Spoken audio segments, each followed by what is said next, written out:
நாமம் என்ன ஆண்டவரே? உங்களுடைய நாமம் என்ன ஆண்டவரே? அப்ப கர்த்தர் வாக்கு கொடுக்கிறார். இதுவரையிலும் பலவிதமான நாமம், யெகோவா ஈரே, யெகோவா ஷம்மா, யெகோவா ரஃபா, யெகோவா ஓசேனு, யெகோவா சிக்கேனு, இப்படி ஆண்டவருக்கு 10,000 கணக்கான நாமங்கள் இருக்கிறது. அவர்கள் வைத்த பரிசுத்தவான்கள் வைத்த நாமங்களும் இருக்கிறது. அவர் என்னை காண்கிற தேவன், கர்த்தர் என்னை காத்து கொள்ளுவார், இதெல்லாம் நாமங்கள் இருக்கிறது. அவர் 2-3 நாமத்தை எல்லாம் பரிசுத்தவான்களுக்கு சொல்லி இருக்கிறார்.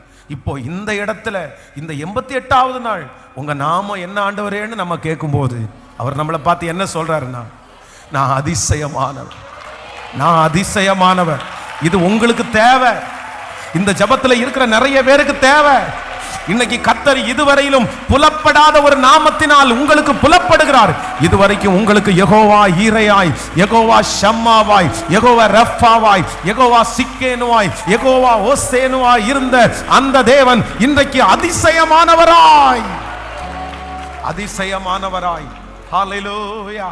இந்த அதிசயமானவர் லூக்கா எழுதின சுவிசேஷத்திலே 4ஆம் அதிகாரத்திலே அவர் வனாந்தரத்திலே இயேசு, அவர்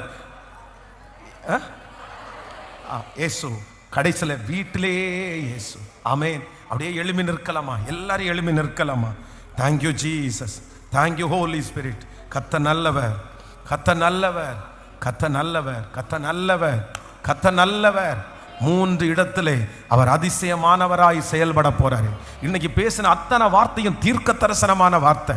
யாரும் எல்லாரும் அப்படியே இந்த ஜபத்தில் நம்ம அப்படியே முழு ஜபத்தில் கலந்து கொள்ள போகிறோம். இன்னைக்கு சொல்ல போகிறோம், 1, கர்த்தர் என்ன வெளியில் கர்த்தர் என்ன பயன்படுத்த போகிறாரு.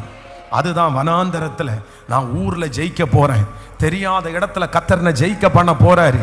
வனாந்தரத்தில் இயேசு ஜெயிக்கிறது உண்மையானால் என்னை சுற்றி இருக்கிற ஜனங்கள் மத்தியில் கர்த்தர் என்ன ஜெயிக்க பண்ணுவார். ஆமென். நம்பர் 2, 2வது, நான் வளர்ந்த இடத்துல கர்த்தர் கண்டிப்பாக என்னை ஜெயிக்க பண்ணுவார். ஹல்லேலூயா. வளர்ந்த இடத்துல ஆண்டவர் ஒரு மகிமையை உங்களை கர்த்தர் காண பண்ணுவார். நம்பர் 3, 3வதாக என்னுடைய வீட்டிலே கர்த்தர் என்னை ஆசீர்வதிக்க போகிறார். இந்த 3 காரியத்தை எல்லாரும் மனசுல வச்சு